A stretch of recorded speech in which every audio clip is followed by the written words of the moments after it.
teacher than Parashat teacher, but I love the Parashat, and I figured this was a nice opportunity to spend some time reviewing it myself so that I can talk about it a little. I particularly like Parashat Toledot because it's such an interesting exploration of relationships. It's about parent-child relationships and spouse relationships and sibling relationships, and there's all this cool stuff going on that raises so many questions, which to me makes it fascinating because there's always something new to think about. I'll start with a quick overview of the Parsha itself.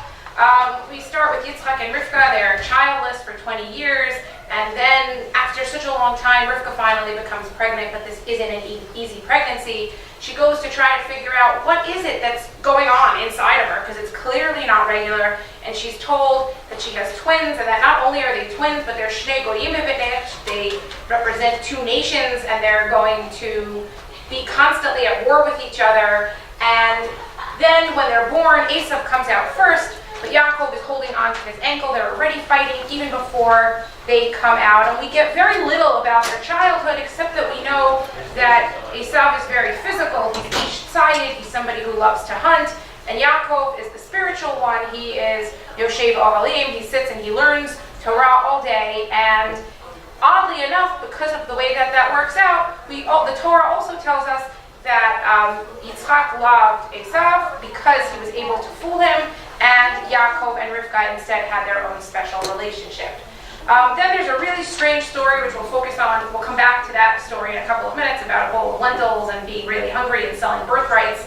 And then there's another strange story that goes on with, they go down to Gerar also, like Abraham had beforehand, and there's a whole thing with wells.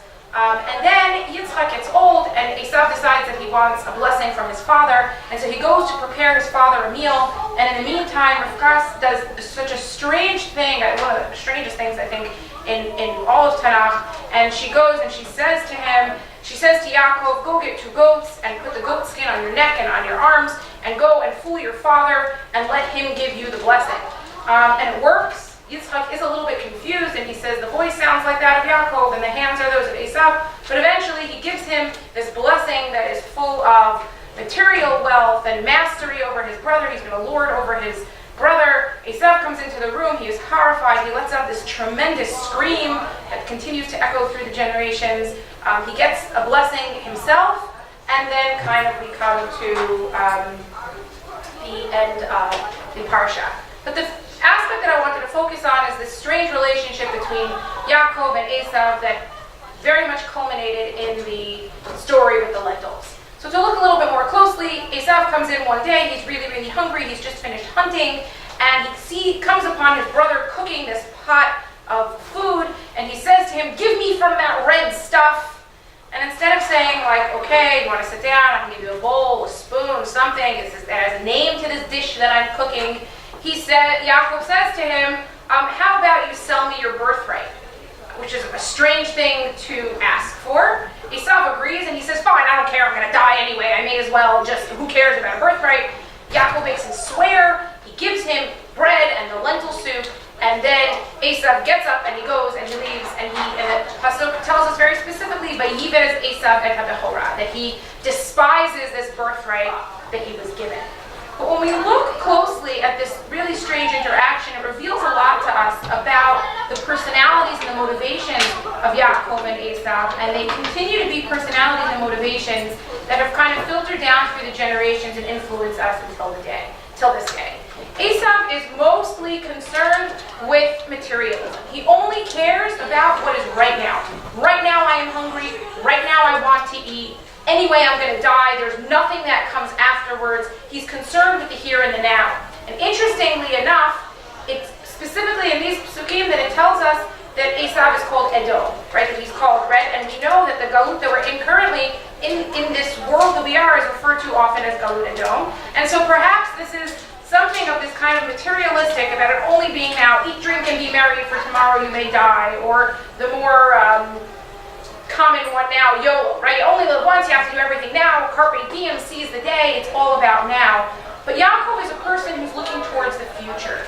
He realizes that only being concerned with my desires right now are going to lead me to regret things. And very often people, when we prioritize our physical desires right now I'm starving, so I'm going to open up the cabinets in my house and I'm going to stuff whatever food I can find into my mouth, and then later I'm nauseous. Or I don't care, I'm going to eat all this stuff, and oh no, now I'm gaining weight. Or I don't care, I'm going to do whatever, fill in the blank of whatever thing I shouldn't be doing, but then, or it's not even shouldn't be, but right now it's about my physical desire. If I don't look towards the future and think about where it's coming, where it's going to lead to, I can often find myself in a situation where my physical desires triumphed over the spiritual soul inside.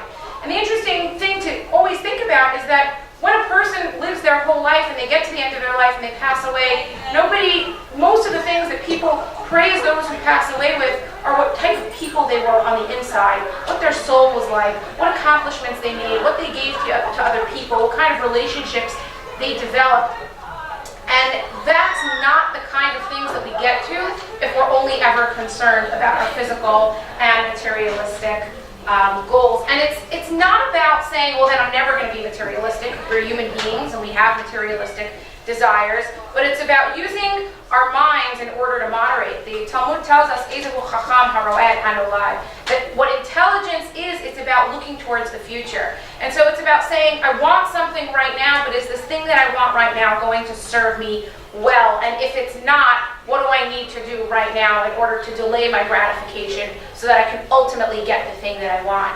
And if we come back to Esav, he kind of learned this lesson in a regrettable way at the end of his life, because the Midrash tells us that at the end of his life, Esav realized what he had done, and he really regretted that he sold away his birthright, which is all about Olam Haba and the Jewish people and having this kind of right to everything that Yaakov, right, and his Shvatim and the whole Jewish nation.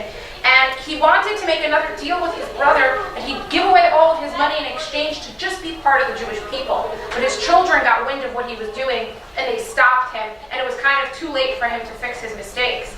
But when Esav does die, the Midrash also tells us that his head rolled into the Me'arat HaMachpelah in Hebron, and his head is buried with the bodies of the rest of our Avot and Imahot. And that's really interesting, because it's our head that is able to moderate our desires. It's when we use that kind of intelligence and we're chachamim and we're smart about what we do, that's when we're able to kind of say, okay, I'm going to separate myself from only the materialistic desires of my body, and I'm going to use my mind to think. And so because Esav he regretted at the end of his life, and he tried to make a change, so his head merited to be buried in this really holy place, even though the rest of his body that had succumbed to physical desires did not. And I think that gives us a lot to think about in the choices that we make in our daily life, and this parsha is a good place